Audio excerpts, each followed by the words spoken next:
విరసం ప్రత్యేకంగా ఈ సభ నిర్వహించడము ఒక రకంగా వాళ్ళు ఇంతకాలంగా రాస్తున్న రచనలు లేదా విప్లవోద్యమాన్ని గురించి వాళ్ళు చేసినంత ప్రసంగము బహుశా తెలంగాణలో ఒక చైతన్యమైన వాతావరణము, మొత్తం తెలంగాణ సాహిత్యం మీద వాళ్ళు వేసిన ముద్ర, వాళ్ళు వేసిన ప్రభావం చాలా గొప్పది. ఈ సంస్థకు బయట చాలా గౌరవం ఉంది. ఇంత గౌరవింపబడే సంస్థ ఒక సమస్య తీసుకొని ఈ శాంతి చర్చల ప్రక్రియ 2004లో శాంతి చర్చలు జరిగినప్పుడు అప్పుడు విరసం ఏం పాత్ర నిర్వహించిందో నా జ్ఞాపకం లేదు. కానీ ఇప్పుడు ఒక కీలకమైన పాత్ర నిర్వహించాలని ఈ చర్చను ఉదయం నుంచి ఈ చర్చ జరుగుతున్నది. అయితే శాంతి చర్చల కొరకు ప్రయత్నం చేస్తున్న వాళ్ళుగా, దానికి కాస్త ప్రత్యక్షంగా పాల్గొన్నవాడిగా ఈ చర్చ ఏదైతే జరుగుతుందో ఇది చాలా ఆహ్వానించవలసిన చర్చ. ఉదయం నుండి చాలామంది చాలా శ్రద్ధగా, ఓపికగా, ఆసక్తిగా ఈ చర్చలో పాల్గొంటున్నారు. సరే, తెలంగాణ వరకే వస్తే తెలంగాణలో ఉండేటువంటి చైతన్యం, అది విరసమం లేదా పౌర హక్కుల సంఘం లేదా భిన్న ప్రజా సంఘాలు నిర్వహించిన పాత్ర, సరే త్యాగాలు, తర్వాత అసహాసాలు అన్నీ కలిపి తెలంగాణ ప్రాంతాన్ని మీద ఒక ప్రభావం ఉన్నది. ఎందుకంటే దేశమంతా తిరిగినా తెలంగాణలో ఉండే ఎంతమంది ప్రజాస్వామ్యవాదులు, మాట్లాడేవాళ్ళు, సంఘాలు బహుశా దేశంలో ఇక్కడ కూడా లేవు. అంత చైతన్యవంతమైన ప్రాంతం ఇది. కనుకనే శాంతి చర్చలు ప్రయోగం 2004లో జరిపింది. మళ్ళీ 20 ఏళ్ల తర్వాత శాంతి చర్చలు అనే ప్రతిపాదన మావోయిస్ట్ పార్టీ నుంచి వస్తూనే పెద్ద ఎత్తున స్పందించింది తెలంగాణ. ఆ మధ్య ఢిల్లీలో నందిని సుందర్ గారిని కలిస్తే ఆమె ఛత్తీస్గఢ్ మీద ప్రత్యేకంగా పరిశోధన చేసింది. ఆమె రాసిన అద్భుతమైన పుస్తకం ఉంది. ఒక రీసెర్చ్గా పరిశోధన చేయడమే కాదు, సల్వాజుడం రద్దు కొరకని సుప్రీంకోర్టులో రాజీ లేకుండా పోరాటం చేసిన ఒక ప్రొఫెసర్, ఒక విద్యావేత్త. ఆమె వెంటనే ఛత్తీస్గఢ్ వెళ్ళి ఎవరినైనా నాయకులని నేను ఇంటర్వ్యూ చేద్దామంటే ఎవరినైనా తెలంగాణ అంటారు. ఇంతమంది తెలంగాణ వాళ్ళు ఎట్లా అసలు ఇంత తెలంగాణ ఇంతమందిని ఎట్లా అసలు ఉద్యమానికి గెలిపించింది అనేది నాకు ఆశ్చర్యంగా నన్ను ఒక ప్రశ్న అడిగింది. అయితే ఈ తెలంగాణలో ఉండే చైతన్యం వలన ఇవాళ తెలంగాణ ప్రభుత్వం కూడా ఒక భిన్నమైనటువంటి ఒక పాత్ర, జాతీయ స్థాయిలో ఒక బలీయమైనటువంటి పార్టీకి వాళ్ళు అన్నదానికి కాస్త భిన్నంగా మాట్లాడే సాహసం చాలా రాష్ట్ర ప్రభుత్వాలు వాడు సాహసం కూడా చేయలేవు. కానీ ఈ ప్రభుత్వము ఒక భిన్నమైన దృక్పథం తీసుకొని మేము ముఖ్యమంత్రి గారిని కలిసినప్పుడు కొంత సమయం పడతామని అనుకున్నాం. కొంత బాధించాలి, కొంత ఆయనతో చెప్పవలసిన విషయాలు చాలా ఉన్నాయని వెళ్ళాం. కానీ ఆయనే మనం ఎక్కువగా మాట్లాడకముందే వాళ్ళ వైపు నుంచి ఏ చర్యలు లేకపోతే మా వైపు నుంచి ఏ చర్యలు ఉండవు అనేటువంటిది ఆయన. అలాగే శాంతి చర్చలను ఆహ్వానిస్తూ దానికి మద్దతుగా ఆయన మాట్లాడాడు. సరే, ఆయన అన్నది ఏమంటే ఇలాంటి పోరాటాలు సమాజంలో సమస్యలంత వరకు ఏదో ఒక రూపంలో ఇలాంటి పోరాటాలు ఉంటాయనేది కూడా రేవంత్ రెడ్డి గారు మాట్లాడడం జరిగింది. ఈ అవగాహన ఎక్కడో ఒక చోటు ఉంది. వాళ్ళ కన్విక్షన్స్ ఉన్నాయా లేకపోతే వాళ్ళ విశ్వాసాలు, కానీ ఆ అవగాహన ఏది అవుతుందో ఇది తెలంగాణ రాజకీయ నాయకుల్లో ఉంది. కనుకనే ముఖ్యమంత్రి గారు వెళ్తూనే ఇంత స్పాంటేనియస్గా అనడం జరిగింది. సరే, వాళ్ళ విరసం వాళ్ళు ఏంటంటే కాల్పుల విరమణ ప్రకటించండి. సరే, ముఖ్యమంత్రి అన్నాడు వాళ్ళ వైపు నుంచి ఏ చర్య లేకపోతే మా వైపు నుంచి ఏ చర్య ఉండదు. ఇది సరిపోవాలి. కానీ రాజ్యం మీద విశ్వాసము, ముఖ్యంగా పోలీస్ యంత్రాంగం మీద విశ్వాసము, ఇది నిజంగా గతంలో జరిగిన శాంతి చర్చలు కూడా విఫలం కావడానికి ఒక ప్రధాన కారణము ఈ రాష్ట్రంలో ఉండేటువంటి పోలీసు యంత్రాంగం. వాళ్ళకు మొదటి నుంచే చర్చలు ఇష్టం లేదు. కానీ ప్రజాభిప్రాయము ఎన్నికల్లో వచ్చిన ఫలితాల వలన శాంతి చర్చలు జరిగాయి. శాంతి చర్చలు జరిగే ముందు అప్పుడు జరిగిన 2 ప్రక్రియలు. ఒకటి, ఈ ఆయుధాలు విసర్జన ఇవన్నీ కాకుండా కాల్పుల విరమణ అనేటువంటిది ముందు ఇద్దరూ ప్రకటించారు. కాల్పుల విరమణ ప్రకటించిన తర్వాత పార్టీ మీద నిషేధం తీసివేయాలి అని. నిషేధించిన పార్టీతో ఎట్లా మాట్లాడతారు ప్రభుత్వం? అది అన్లాఫుల్ అయిపోతే కదా, కనుక నిషేధాన్ని ఎత్తివేయాలి. నిషేధాన్ని ఎత్తివేయాలని దానికి హోమ్ మినిస్టర్ గారు జానారెడ్డి గారు ముఖ్యమంత్రికి వెళ్ళి చెప్పాలి నిషేధం తీయమని. ఒప్పుకుంటాడో ఒప్పుకోడని ఆయన కొంత. శంకరం గారిని మేమంతా కూర్చొని ఉన్నాము, మాట్లాడుతున్నాము. శంకరం గారు ముఖ్యమంత్రి గారి దగ్గరికి వెళ్ళి మనం మాట్లాడదామని ఇద్దరు వెళ్ళి ముఖ్యమంత్రి గారితో, రాజశేఖర రెడ్డి గారితో పార్టీ మీద నిషేధం తీసివేయాలి.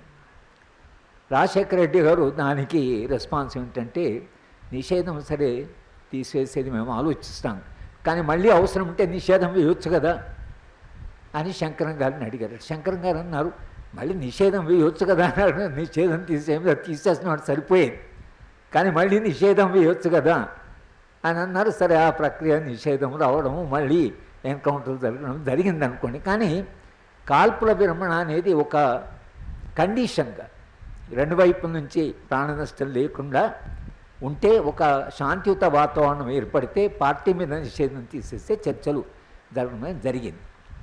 సరే, ఆ చర్చల సందర్భంలో ఆయుధము ప్రధానంగా ఒక అంశంగా తప్పకుండా వస్తుంది. ఇక్కడ ఉన్నదే సమస్య. పొద్దుటి నుంచి మాట్లాడినా మనం ఎప్పుడు మాట్లాడినా ఆ ఆయుధం చుట్టే తిరుగుతున్నాయి.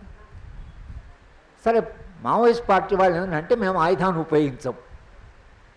మేము ఆయుధాన్ని ఉపయోగించమంటే దాదాపు ఆయుధం లేనట్లే కదా. మీకు ఇప్పుడు ఆ సమస్య, మేము ఆయుధాన్ని ఉపయోగించాం కదా, మేము ఆయుధాన్ని ఉపయోగించాం. ఒక దశలో మేము ఆయుధాన్ని అడవిలో పెట్టి మా రాజకీయాలు మీరు చెప్పుకొనిస్తే, మీ రాజకీయాలు చెప్పినట్టుగానే మా రాజకీయాలను చెప్పుకొనిస్తే మేము ఆయుధం లేకుండా తిరుగుతామని కూడా ఒక మాట అన్నారు. అక్కడి దాకా ఆ ప్రక్రియ అక్కడి దాకా పోయింది. కనుక ఈ ఆయుధం వాళ్ళు ఏమన్నారంటే, మీరు ల్యాండ్ రిఫార్మ్స్ చేస్తామన్నారు. దాని మీదే మాకు సుదీర్ఘమైన చర్చ జరిగింది, భూ సంస్కరణ మీద. అప్పుడు వాళ్ళు ప్రభుత్వం తరఫు అంటే తప్పకుండా భూ సంస్కరణ మేము అమలు చేస్తాం, భూమి పంచుతాం, ఒక హై కమిషన్ వేస్తాం అని అన్నారు. అప్పుడు మావోయిస్ట్ పార్టీ చెప్పింది ఏంటంటే, మీరు భూములు పంచితే ఆ భూములని మళ్ళీ బలవంతులైన గ్రామాల్లో ఉండేటువంటి మళ్ళీ తీసుకుంటున్నారు. భూ సంస్కరణ జరిగిన చోట కూడా భూ సంస్కరణలు చాలా విఫలం కావడానికి ఇచ్చిన భూమి కూడా వాళ్ళు రక్షించుకునే పరిస్థితిలో లేరు. కాబట్టి మీ భూ సంస్కరణలో మేము భాగంగా మీరు భూమి ఇవ్వండి, వాళ్ళ దగ్గర నుంచి భూమి ఎవరు రాకుండా మేము కాపాడుతాం. ఇది ఒక ఆర్గ్యుమెంట్గా వాళ్ళు అప్పుడు చెప్పారు. సరే, ఈ ఆయుధం చుట్టి తిరిగింది. కానీ నా దృష్టిలో ఇవాళ శాంతి చర్చలు లేదా ఈ కాల్పుల విరమణ అనేది అది ఒక ప్రాసెస్. అది వాళ్ళ తెలంగాణలో ఒక ప్రాసెస్గా మనం ఆలోచిస్తున్నాం. కానీ మొత్తంగా శాంతి చర్చలు జరుగుతున్న సందర్భాన్ని రమామ ఎల్కోటి మేడం ఆమె ఆగ్రహంగా మాట్లాడి, అంత ఆగ్రహంగా ఎందుకు మాట్లాడుతున్నానంటే, రాజ్యము ప్రవర్తిస్తున్న పద్ధతి, మేమంతా పొలిటికల్ సైన్స్ వాళ్ళం, కోదండి అయినా రమాయని మేమంతా ఈ రాజ్యాన్ని గురించి, రాజ్యాంగాల గురించి క్లాస్ రూమ్లో చెప్పిన వాళ్ళమే. రాజ్యాంగం ఎందుకు వచ్చింది? రాజ్యాంగం ఎందుకు వచ్చిందంటే రాజ్యానికి ఉండే బలప్రయోగాన్ని నియంత్రించడానికి, వేరే కారణం ఏం లేదు. అట్లంటే బ్రిటన్లో రాజ్యాంగమే లేదు, లిఖిత రాజ్యాంగం లేదు. ఇప్పటికి వాళ్ళకి రాజ్యాంగం లేకుండా నడుస్తున్నది. కనుక రాజ్యాంగం అనేది ఎందుకు అవసరం అంటే, ప్రజల విశ్వాసం ఉండి ప్రభుత్వం చాలా కొన్ని విలువలకు కట్టుబడి ఉన్నప్పుడు దానికి వాళ్ళకు రాజ్యాంగం అవసరం లేదనుకున్నారు ప్రెసిడెంట్స్. అంతకుముందు ట్రెడిషన్ దాని మీద నడుపుతున్నారు. అమెరికాలో రాజ్యాంగం వచ్చినప్పుడు సివిల్ వార్ తర్వాత వచ్చింది. సివిల్ వార్ తర్వాత వాళ్ళు రాజ్యాంగం రాసుకుంటున్నప్పుడు తెల్లవాళ్ళ దగ్గర ఆయుధాలు ఉన్నాయి, నల్లవాళ్ళ దగ్గర ఆయుధాలు ఉన్నాయి. ఈ ఆయుధాలను ఏం చేయాలి, ప్రజల దగ్గర ఆయుధాలను ఏం చేయాలి అనే ప్రశ్న వచ్చింది. వస్తే ప్రజలు వాళ్ళైనా వీళ్ళైనా ఆయుధాలు వదలడానికి వాళ్ళు సిద్ధంగా లేరు. వాళ్ళు మేము రాజ్యానికి మీద మాకు నమ్మకం లేదు, మా ఆయుధం మా దగ్గర ఉంటుంది అంటే, ఎప్పుడైతే ఈ అభిప్రాయం చాలా బలంగా మా ఆయుధాలు మా దగ్గర ఉంటాయనన్నారో, అమెరికా రాజ్యాంగంలో right to bear the weapon అది ఒక ఫండమెంటల్ రైట్స్ కింద, ప్రాథమిక హక్కుల కింద అమెరికా పౌరుడికి ఒక ఆయుధం కలిగి ఉండే హక్కు ఉంది. కనుక ఆయుధాలు అనేవి ప్రజల దగ్గర ఉండాలన్న ప్రభుత్వం, ఇదంతా విశ్వాసాల మీద, రాజ్యం ఎంతవరకు కట్టుబడి ఉంటుంది అనే దాని మీద ఆధారపడి ఉంది. అంతేగాని రాజ్యాంగంలో రాసినంత మాత్రాన రాజ్యము ఆ రాజ్యాంగం ప్రకారమే నడుచుకుంటుంది అనేటువంటి విశ్వాసం కూడా ఇప్పుడు సన్నగిలిపోతుంది. రాజ్యాంగం ఏం లేదు, రాజ్యాంగాలు అన్నీ ఉన్నాయి. నిజానికి రాజ్యాంగంలో రాసిన డైరెక్టివ్ ప్రిన్సిపల్ చూసే మీద ఆదేశిక సూత్రాలు ఏవైతున్నాయో కన్నెబ్రహన్ గారు ఒకసారి కోర్టులో వాదిస్తూ ఆదేశిక సూత్రాలు ఉన్నాయి రాజ్యాంగాల్లో, కానీ అవి జస్టిషబుల్ కాదు, అవి ఎలా అమలు చేయాలో రాజ్యాంగంలో ఆ మెకానిజం లేదు. కనుక ఆయన ఏమంటే డైరెక్టివ్ ఆదేశిక సూత్రాలని పీస్ఫుల్గా శాంతియుతంగా అమలు చేస్తాం ఎప్పుడు అది పాసిబుల్ అవుతుంది. ఎప్పుడైతే సాధ్యమవుతుందో అప్పుడు రాజ్యాంగం ప్రకారమే మీరు దాన్ని అమలు చేయండి.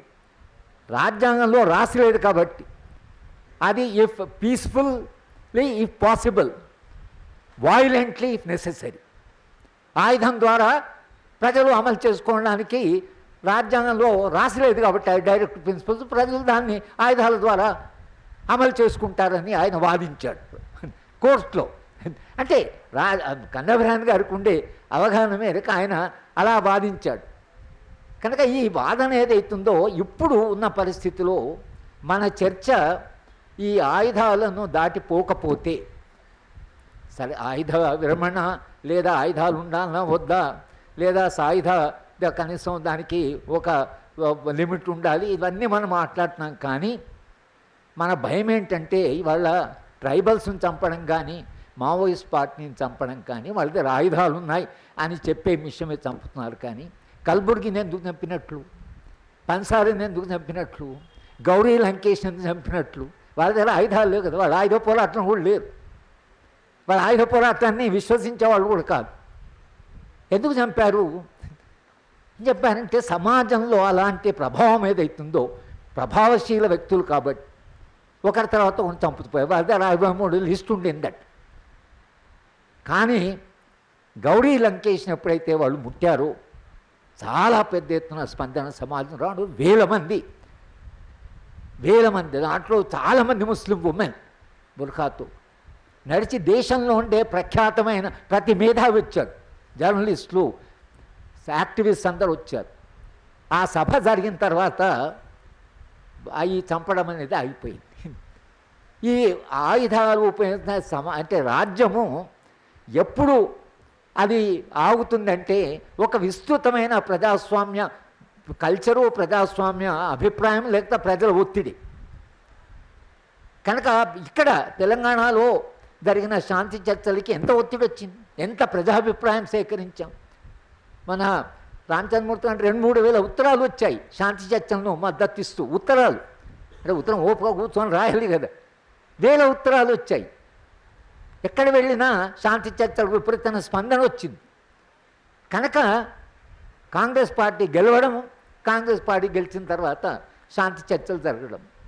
ఇవాళ మళ్ళీ అదే పరిస్థితి ఏంటంటే ఒక నియంతృత్వంగా పరిపాలించినట్టు, అది ఉద్యమం చేసిన పార్టీ అంత నియంతృత్వము, తర్వాత అధికారము కేంద్రీకృతం కావడం, తమ ఇష్టం వచ్చినట్టుగా ప్రవర్తించడం. మళ్ళీ తెలంగాణ ప్రజలు ఆ పార్టీని ఓడగొట్టి కాంగ్రెస్ పార్టీని గెలిపించారు. కాంగ్రెస్ పార్టీ వాళ్ళు సరే ఏ కారణం అయితే ఏంటి, శాంతి చర్చలు జరుపుతాం, లేదా ఇక్కడ తెలంగాణ వరకైతే మేము ఆయుధాన్ని, రాజ్యం యొక్క ఆయుధాన్ని ఉపయోగించమని మాట అన్నారు. విరసంగానే మిగతా వాళ్ళు అడుగుతుంది ఏంటంటే మీరు ఆ మాట ఎలా అన్నారు కాబట్టి ఒక అంటే ఆయుధాలు ఈ విరమణాన్ని ఒకటి ప్రకటిస్తే ప్రజల్లో విశ్వాసం వస్తుంది. పోలీస్ యంత్రాంగంలో ప్రత్యేకంగా వాళ్ళు ఇది దాటిపోవడానికి లేదు, రాజ్యం దీనికి కమిటెడ్గా ఉంది అనేటువంటి మెసేజ్ పోకపోతే వాళ్ళే ఎలాంటి వాతావరణం క్రియేట్ చేస్తారు అన్నట్టు ఒక అపనమ్మకం కూడా రాజ్య వ్యవస్థ మీద ఉంది. కనుక మనం అక్కడ దాపోతున్నాం. కానీ మనం జరిపే చర్చ ఏదైతుందో ఇది ఇవాళ బస్తల్లో జరుగుతున్న హింస, బస్తల్లో జరుగుతున్న మారణకాండ అక్కడ ఆగదు. ఇది చరిత్ర. రాజ్య స్వభావము అది ఒక్కసారి రాజ్యానికి మీరు ఆ నియమాలు కానీ, లా అంటే రూల్ ఆఫ్ లా కానీ, రాజ్యాంగ ప్రమాణాలు కానీ మనమంతా కలిసి నిర్ణయించాం, we the people of India, అయ్యా నువ్వు ఇట్లా పరిపాలించాలి అని ఒక చట్టబద్ధ పాలన. ఆ చట్టబద్ధ పాలన, చట్టం ద్వారా ప్రభుత్వము ఈ ఆయుధాన్ని ఉపయోగించాలంటే ప్రైవేట్ ఆయుధం కాదు కదా. మావోయిస్ట్ ఆయుధము మీరు అంటే దానికి చట్టం లేదు, దాని వెనుక ప్రమాణాలు లేవు కనుక అక్కడ ఆయుధం అన్లాఫుల్ అంటున్నా. అన్ని ఆయుధం లాఫుల్ ఎట్లయితుంది? నువ్వు ఎప్పుడైతే అన్ని ప్రమాణాలు పాటించకుండా నువ్వు ఆయుధాన్ని ఉపయోగిస్తే అన్లాఫుల్ అనే ఆయుధాన్ని నీలా ఎట్లా లాఫుల్ అవుతుంది? నీది కూడా అన్లాఫులే కదా, ఎందుకంటే నువ్వు ఏ ప్రమాణాలు పాటించడం లేదు. అంటే రాజ్యం ఎట్లయినా ప్రవర్తించు, ఎవరినైనా చంపొచ్చా? ఈ ప్రశ్న ఏదైతుందో ఇది వాళ్ళ సమాధానాన్ని తెలుసో తెలియకనో వేధిస్తున్నది. ఏంట్రా ఇట్లయిపోయింది రాజ్యం? సంస్థలన్నీ బలహీనపడ్డాయి, తర్వాత అటు సుప్రీంకోర్టు బలహీనపడ్డది, ఇన్స్టిట్యూషన్స్ అన్నీ ఇంత బలహీనపడ్డాయి, విశ్వవిద్యాలయం అయితే విధ్వంసం చేసి పారేస్తారు, ఆలోచనకి కేంద్రాలుగా భావ సంఘర్షణ కేంద్రాలుగా వాటిని విధ్వంసం చేశారు. ఇంకెక్కడి దాకా పోతారో తెలియదు. 1948లో సెప్టెంబర్లో నెహ్రూ గారు జయప్రకాష్ నారాయణకు ఒక ఉత్తరం రాశాడు. మనమంతా కలిసి సోషలిస్ట్ భావజాలం ఉన్న వాళ్ళంతా కలవవలసిన అవసరం ఉంది, మీరు మాకు మద్దతుగా మొత్తంగా మనం కలిసి ఈ దేశాన్ని నిర్మిద్దాం, ఎందుకంటే ఈ దేశంలో మతతత్వ శక్తులు రియాక్షనరీ ఫోర్స్ చాలా బలంగా ఉన్నాయి, చాలా బలంగా ఉన్నాయి, ఈ దేశంలో ఫ్యాసిజం వచ్చే ప్రమాదం ఉంది. ఇది 1948. ఈ దేశంలో ఫ్యాసిజం వచ్చే ప్రమాదం ఉంది కనుక ఈ ఫ్యాసిజం ప్రమాదాన్ని భారతదేశంలో ఉండేటువంటి అంటే బ్రహ్మణీయ భావజాలం, అది కొన్ని వందల వేల సంవత్సరాలుగా మనిషిని అణిచుండగలిగిన ఒక భావజాలం ఉన్నది.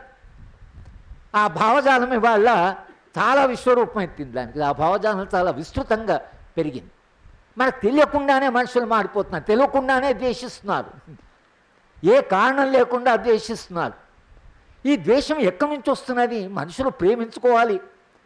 నేను చాలా సందర్భాలు చెప్పాను. ఒక స్కూల్కి వెళ్ళి లెక్చర్ ఇస్తే హై స్కూల్ పిల్లలు, మళ్ళీ రిపీట్ చేస్తున్నాను ఎందుకంటే ఒకసారి మళ్ళీ సభకు గుర్తు, ఎట్లా యంగర్ జనరేషను మంచి ప్రఖ్యాతమైన స్కూల్ అది. నేను కాన్స్టిట్యూషన్ మీద 3 వాల్యూస్ గురించి పిల్లలు చెప్తున్నాను, లిబర్టీ, ఈక్వాలిటీ, ఫ్రెటర్నిటీ. ఈ 3 విలువల చారిత్రక నేపథ్యం ఏంటి, ఈ విలువల ఎందుకు సామాజిక అవసరము, నాగరికత అభివృద్ధి కిందకి అవసరమని పిల్లలకి అర్థమయ్యేదాకా నా కష్టపడి నేను లెక్చర్ ఇచ్చాను. ఒక పిల్లవాళ్ళు లేచి అడిగిన ప్రశ్న ఏంటి సార్, మీరు మొదట అన్నారు లిబర్టీ. లిబర్టీ అంటే ఏంటి? స్వేచ్ఛ.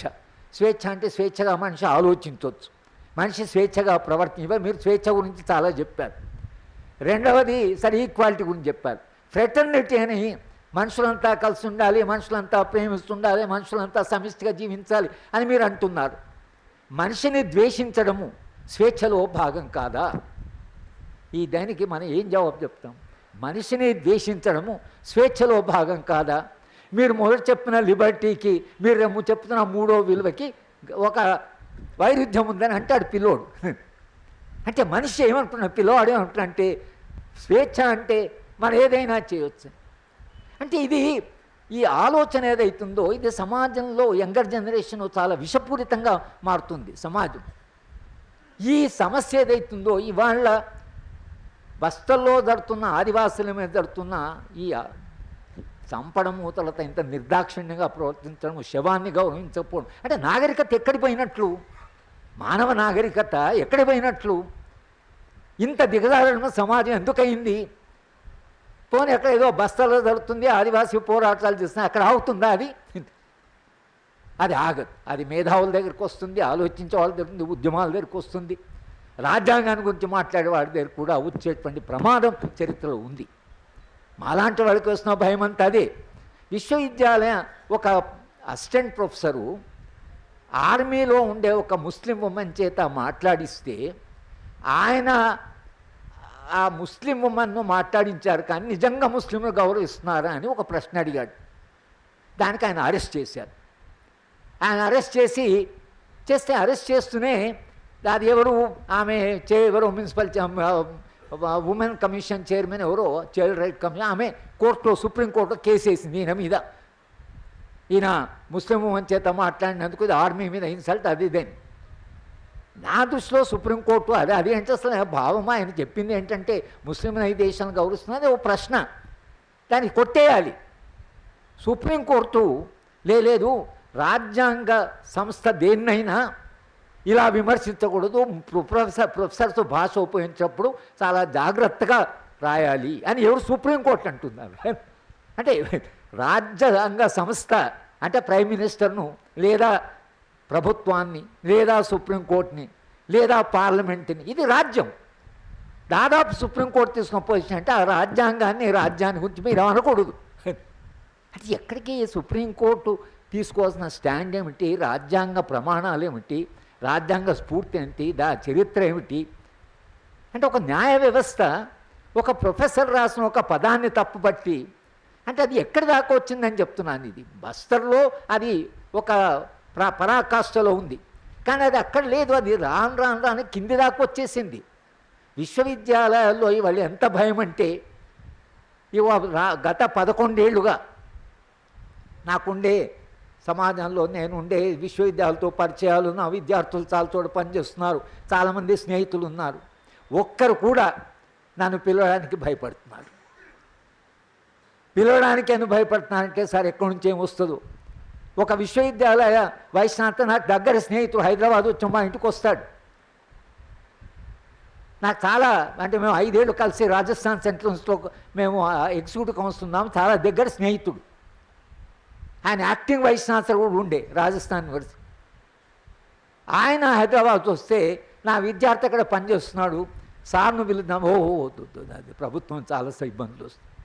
తన స్నేహితుడు తర్వాత నేను వాళ్ళ ఎగ్జిక్యూటివ్ కౌన్సిల్ ఉన్నాను, కానీ పిల్లడానికి అంటే ఇక్కడ ఏదో మీరు బస్తరు ఆదివాసులు అక్కడ మానవంగా ఉంచుతాను. ఇదేమి సంగతి, ఏమైతుంది సమాజానికి మొత్తం.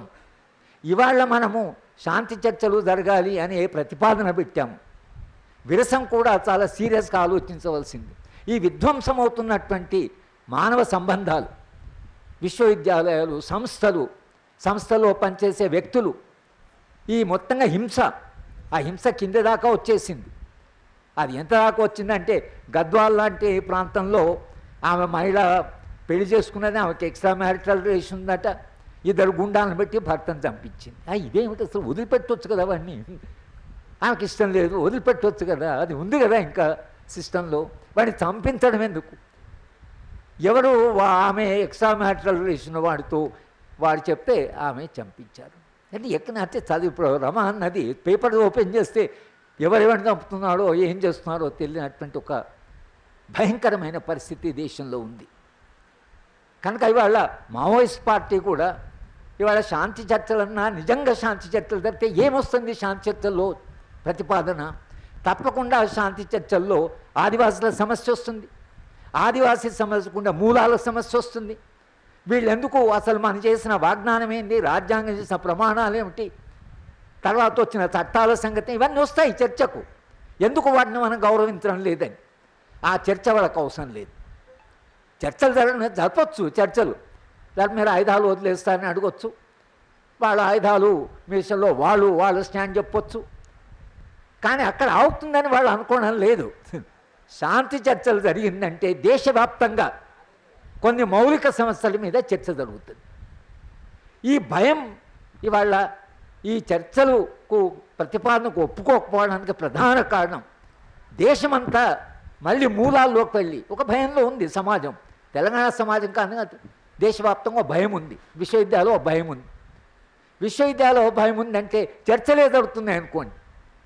ఆదివాసీలు వాళ్ళ జీవితం ఏంటి, ఆదివాసీలో ఎట్లా వాళ్ళు ఇవాల్వ్ అయ్యారు, ఆదివాసీలకు వాళ్ళు ఎందుకింత సమస్యలు వచ్చాయి, ఆదివాసీ మూలాలు ఏమిటి, భారత రాజ్యాంగంలో జైపాల్ సింగ్ ఏం మాట్లాడాడు అనేటువంటి చర్చకు వస్తాయి. ఇది చర్చ జరపడం వాళ్ళకి ఇష్టం లేదు.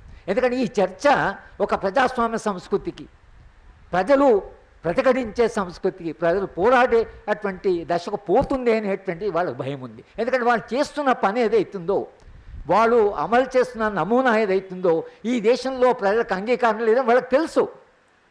కేవలం కార్పొరేట్ ప్రెషర్స్ వలన వాళ్ళు అక్కడ పని చేస్తున్నారని వాళ్ళకి తెలుసు.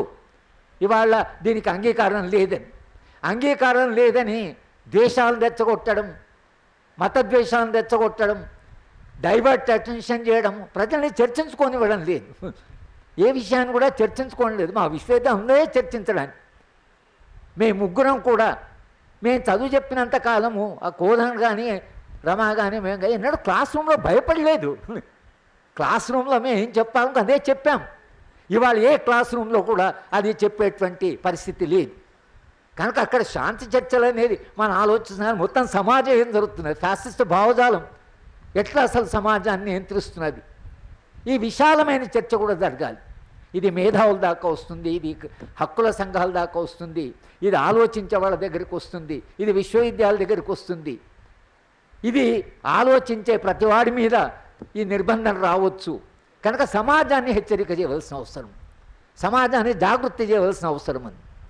అందుకని కింది నుంచి చర్చ జరగాలి, విస్తృత చర్చ జరగాలన్నప్పుడు మనం శాంతి చర్చల గురించి ఎప్పుడు చర్చించినా శాంతి అనేది ఏదైతుందో అది ఒక మౌలిక సమస్యలను చర్చించడానికి ఒక పరిస్థితి, ఒక స్థితి సమాజంలో. ప్రజలు ఈ దేశం ఎటువైపు పోతుంది, ఇది ఏమైపోతున్నది, ఎందుకు ఇలా అయిపోయింది, కుటుంబాలు ఎందుకు ఇట్లా, ఇది ఒకరొకరు ఎందుకు చంపుకుంటున్నారు, హింస ఎందుకు పెరిగింది, ఈ చర్చ జరగాలి కదా సమాజంలో. కనుక శాంతి అనేది అది ఒక పరిస్థితి సమాజంలో, అదొక స్టేజ్, మానవ చరిత్ర పరిణామం, అదొక దశ. ఆ దశలో తన సమాజము తనను తాను మరొకసారి పరిశీలించుకొని తనను తాను ప్రశ్నించుకొని ఎందుకు ఎటువంటి రాజకీయాలు సృష్టి జరిగింది అనేటువంటిది ఆ మూలాల్లోకి వెళితే తప్పించి ఇవాళ సమాజం ఏ దుస్థితిలో పడిందో దీని నుంచి రక్షించడం చాలా కష్టం. మనం శాంతి చర్చల్లో కనీసం దాన్ని ముందుకు తీసుకుపోవచ్చు.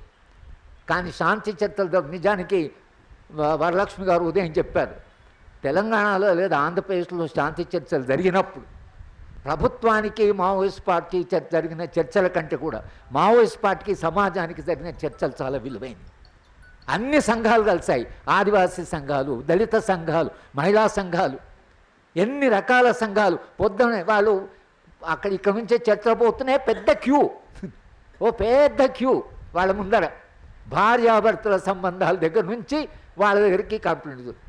ఆయన ఆర్కే నాతో అన్నాడు, సరే ఏం పని చేయండి, ఈ సమస్యలు మా దగ్గరికి వచ్చాయి సార్, ఇది ఇద్దరు కోట్లాడారు, భూమి పంచాయతీ, అసలు ఒక వ్యవస్థ ఉంది కదా, వ్యవస్థ ఏం చేస్తుంది, ఇన్ని సమస్యలు మా దగ్గరికి రావడం ఏంటి అంటే సిస్టమ్ పనిచేయనప్పుడు వాళ్ళు అక్కడ చూస్తున్నారు. వాళ్ళ దగ్గర పోతే ఏమన్నా సమస్య పరిష్కారం అయితే అంటే ఇది చాలా ఆశ్చర్యం వేసేది. నేనైతే అప్పుడు వ్యాసం కూడా రాశాను, నేను రాజకీయ నాయకుడు అయితే సిగ్గుపడేవాడిని. ఒక విప్లవ పార్టీ చర్చల కొరకు వస్తే చిన్న చిన్న సమస్యలు, నా భూమి తగ్గ వాడు భూమి తీసుకున్నాడు, వీడు కొట్లాడిండు, వీడు నన్ను ఇది చేసిండని, వీళ్ళు ఈ సమస్యలు అన్ని చిన్న సమస్యలు ఒక విప్లవ పార్టీ దగ్గరికి వెళ్ళినట్టే వ్యవస్థ పనిచేయడం లేదన్నట్టు. ఆ భూమి పంచాయతీ ఎక్కడో తెగాలి అంటే సమస్యలు కూరుకుపోతున్నాయి, ప్రజలేమో చాలా సఫకేటెడ్గా ఉన్నారు. ఈ పరిస్థితిలో మనము ప్రజా సంఘాలు చేయవలసిన పని ఏంటంటే శాంతి చర్చలు ఉంటే తప్పకుండా చర్చ జరగాలి, విస్తృతమైన చర్చ జరగాలి. కానీ శాంతి చర్చలు అంటే ఏమిటి అనే చెప్పే సందర్భంలో రాజ్యానికి వాళ్ళకి జరిగే ఒక చర్చ లేదా ఆయుధాల విరమణ అనేది ఒక అంశమే. కానీ శాంతి చర్చ అంటే నా దృష్టిలో సమాజము, భారత సమాజం మరొకసారి తన మూలాలను వెతుక్కోవడం, తన సమస్యలకు మూలాలను వెతుక్కోవడం, ఈ సమాజం ఎక్కడి పోవాలో, ఈ దేశం ఎక్కడి పోవాలో అని ఒక దశ నిర్దేశం చేసుకోవడానికి అది ఒక స్థితి అని నేను అనుకుంటున్నాను. విరసన్ లాంటి సంస్థ ఈ చర్చని కొంత విస్తృతంగా సమాజంలోకి తీసుకువెళ్ళాల్సిన అవసరం ఉంది తెలంగాణ. అలాగే కోదండరామ్ సార్ చెప్పినట్లు జాతీయ స్థాయిలో కూడా జాతీయ స్థాయిలో ప్రయత్నం జరిగింది. జాతీయ స్థాయిలో 30 సంస్థలు కలిశాయి. ఆ 30 సంస్థలు 45 మంది వచ్చారు. వాళ్ళందరూ కూడా చాలా ఆలోచించి సమాజంలో ప్రతిష్ట కలిగిన వాళ్ళే. నేషనల్ PUCL ప్రెసిడెంట్ కవితా శ్రీవాస్తవ్ ఆమెనే దాదాపు నడిపింది. ఈ మొత్తం ఆ కరెస్పాండింగ్ అంతా ఆమె చేసింది. మేము అక్కడ కలిసి పనిచేసాం, అక్కడ అందరం ఆలోచించాం. అక్కడ రాహుల్ గాంధీ కలిసాం, మల్లికార్జున ఖర్గే కలిసాం, కమ్యూనిస్ట్ పార్టీలను కలిసాం. జాతీయ స్థాయిలో కూడా ఒక ప్రయత్నం జరిగింది. ఒక ఆర్గనైజింగ్ కమిటీ ఉంది, వాళ్ళు నిరంతరంగా పనిచేస్తున్నారు. కరెస్పాండెన్సు, తర్వాత ప్రైమ్ మినిస్టర్కు ఉత్తరాలు రాయడము, ప్రెసిడెంట్ ఆఫ్ ఇండియాకు ఉత్తరాలు, ఈ చర్చ జరుగుతున్నది జాతీయ స్థాయిలో. కానీ మరింత విస్తృత స్థాయిలో ఎలా జరగాలి అనేది ఒక సమస్య మన ముందుంది. మనలాంటి సంస్థలు, విరసన్ లాంటి ఇంత సాహిత్యాన్ని సృష్టించే ఒక సంస్థ ఈ చర్చని ఒక విశాలమైన సమాజంలోకి, ఈ చర్చని మరింత విస్తృతమైన చర్చగా ఎలా మార్చాలి అనేది కూడా ఈ సందర్భంలో మన ఆలోచన సమాజానికి చెప్పాలి. మావోయిస్ట్ పార్టీ సరే వాళ్ళు సిద్ధంగా ఉన్నారు, ప్రాణత్యాగాలు చేస్తున్నారు, కానీ వాళ్ళ దగ్గర ఆగుతుంది అనేది మన ఈ భ్రాంతి ఏదైతుందో అక్కడ అయిపోతే మొత్తం ఏదో సమాజంలో అయిపోతుంది. చాలామంది మిడిల్ క్లాస్ పీపుల్ దాంట్లో నమ్ముతున్నారు. వాళ్ళకి చెప్పాలి, అక్కడ ఆగదురా బాబు, నీ దాకా వస్తుందని.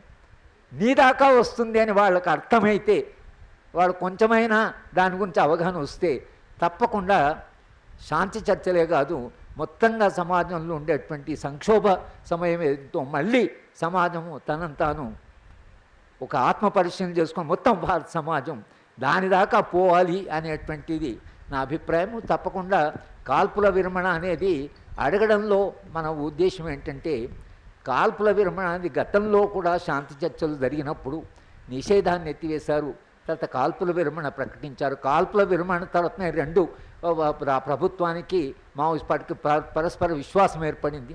ఆ విశ్వాసం కొంతవరకు శాంతి చర్చలను నడిపింది అనేది కూడా ఆ అనుభవం ఏదైతుందో ఆ అనుభవం నేపథ్యంలో వాళ్ళ మనం అడుగుతున్నది ఏమిటంటే, మీరు కాల్పుల విరమణ ఎలాగో ఒప్పుకున్నారు, మేము మాట్లాడినప్పుడు మీరు ఆ మాట అన్నారు, ఆ మాట మరింత కొంత బలీయంగా కావడానికి లేదా మొత్తం రాజ్య యంత్రాంగాన్ని కొంత నియంత్రించడానికి, ప్రజల్లో విశ్వాసం కల్పించడానికి అది కూడా ఒకవేళ మీరు చేస్తే ఇంకా చర్చల ప్రక్రియ అవుతుందో, కనీసం కాంగ్రెస్ పార్టీ అధికారంలో ఉన్నటువంటి ఒక రాష్ట్రంలో చర్చల ప్రక్రియ కొంత ముందుకు పోయింది.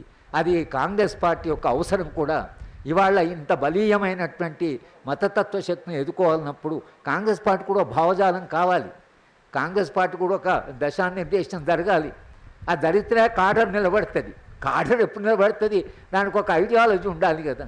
పుట్టిగా మనం అధికారం సరిపోదు. ఒక ఐడియాలజికల్ డైరెక్షన్ కొరకని శాంతి చర్చలు అనే ప్రక్రియ, కాంగ్రెస్ పార్టీ యొక్క ప్రత్యామ్నాయ ఆలోచన విధానం అనేటువంటిది కూడా ఒక రకంగా సమాజంలో తీసుకుపోవడానికి అది రాహుల్ గాంధీ గారు, మల్లికార్జున ఖర్గే అంగీకరించారు. కానీ పార్టీని కొంత పార్టీతో మాట్లాడాలి, పార్టీతో చర్చించాలి అనే మాట అన్నారు.